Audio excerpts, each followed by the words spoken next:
Agora, a Bíblia lida e explicada com Alain Amorim. Para quem quer ouvir a Palavra de Deus de forma simples e compreensível.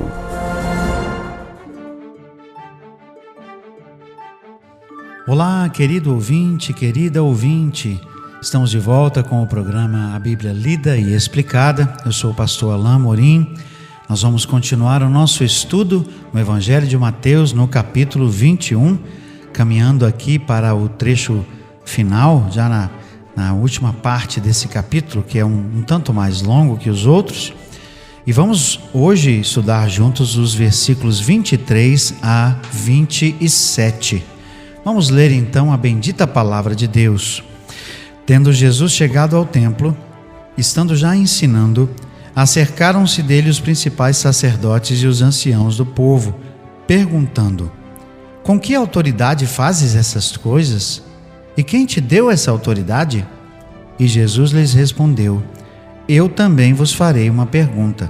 Se me responderdes, também eu vos direi com que autoridade faço estas coisas. De onde era o batismo de João? Do céu ou dos homens? E discorriam entre si.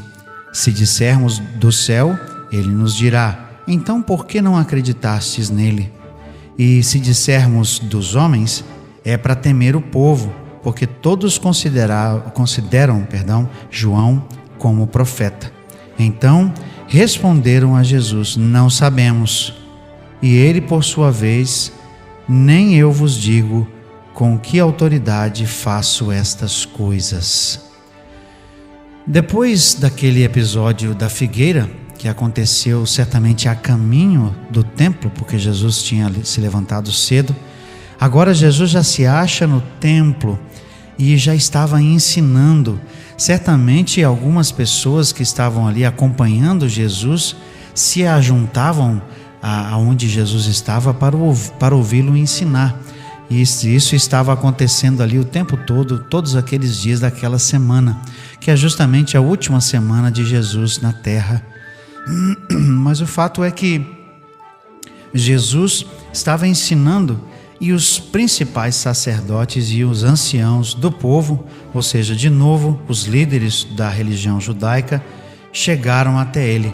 Certamente eles estavam irritados com o que estava acontecendo. Talvez Jesus estivesse até roubando a cena, ou seja, talvez pessoas que deveriam estar em algum outro lugar do templo, no lugar de ensino, estavam ali para ouvir Jesus e não aqueles que estavam lá no templo para fazer esse ensino. O fato é que eles vêm e fazem uma pergunta a Jesus. Mas logo Jesus percebe que essa pergunta não era uma mera pergunta. Eles estavam querendo pegar Jesus numa questão, ou seja, eles estavam tentando causar algum tipo de controvérsia. E Jesus, em sua resposta, justamente demonstra que ele percebeu isso e toma medidas para que essa confusão não aconteça. Então o texto diz que eles chegaram, Jesus estava ensinando e eles perguntaram: com que autoridade fazes estas coisas? E quem te deu essa autoridade? Essa pergunta já demonstra aquilo que estava no coração daqueles homens. Eles estavam tomados de ciúme, eles estavam tomados de inveja, porque Jesus continuava a atrair cada vez mais gente para si, e eles certamente tinham menos gente que os seguiam ou que os ouviam ali na região do templo. E eles então vêm e questionam a autoridade de Jesus, como se eles quisessem dizer assim: quem é você para estar aqui ensinando? Quem você pensa que é? Quem te deu essa autoridade? Jesus então, percebendo isso, faz uma pergunta de volta. Essa era uma maneira que Jesus encontrava de vez em quando para sair de alguma situação como essa, mas era também um modo no primeiro século comum de engajar em conversas e em debates, talvez até de cunho teológico. Ele responde com uma pergunta. Então o verso 24 diz assim: eu também vos farei uma pergunta. Se me responderdes, também eu vos direi com que autoridade faço essas coisas. Ele condicionou então a sua própria resposta à resposta deles. Então, seguindo no texto, verso 25, ele faz a pergunta: de onde era o batismo de João? Do céu ou dos homens? Ao usar a expressão batismo, Jesus quer dizer o ensino de João Batista. A expressão batismo aqui era um resumo, porque João era conhecido pelo batismo de arrependimento e pela sua pregação de arrependimento e anúncio do reino, não é? O que Jesus estava querendo dizer aqui, e essa conotação fica clara depois, é que ele tinha a mesma autoridade que João tinha, ou seja, que essa autoridade vinha do próprio Deus, vinha do céu. Mas ele queria que eles respondessem, que reconhecessem ou que dissessem de forma mais clara quem eles pensavam que era João Batista. Ao ouvir a pergunta, eles começaram a discorrer, a debater entre si. Se dissermos do céu, ele nos dirá: então por que não acreditastes nele? Porque, assim como Jesus, os líderes judeus também não reconheceram o ministério de João Batista. Continua o texto, diz assim: se dissermos dos homens, é para temer o povo, porque todos consideram João como profeta. Essa outra parte do argumento aqui demonstra também outra fraqueza daqueles líderes. Eles eram líderes que temiam o povo. Se houvesse neles confiança no Senhor, se eles estivessem realmente corretos, certamente eles não temeriam essa afirmação. Mas justamente porque temem a popularidade de João com o povo, ou seja, têm medo de falar aquilo que realmente pensam, eles simplesmente respondem para Jesus: não sabemos. E aí Jesus, muito esperto, por sinal, me permitam dizer assim, diz o seguinte: então também eu não vos digo com que autoridade faço essas coisas.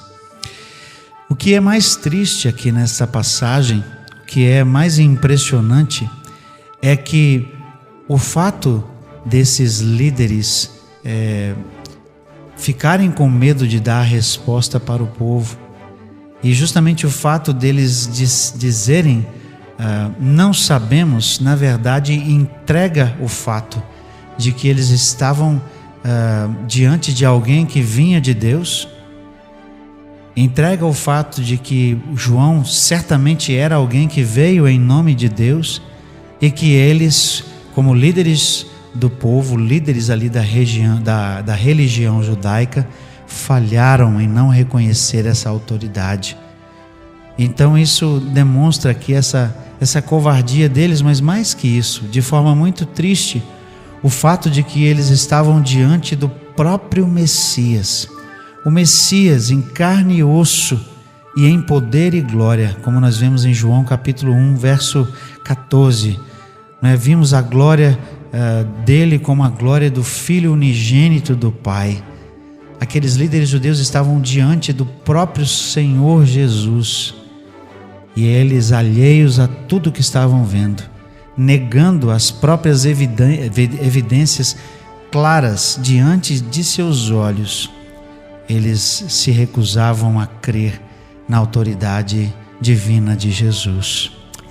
E isso, meu querido ouvinte, minha querida ouvinte, nos leva a uma reflexão importante.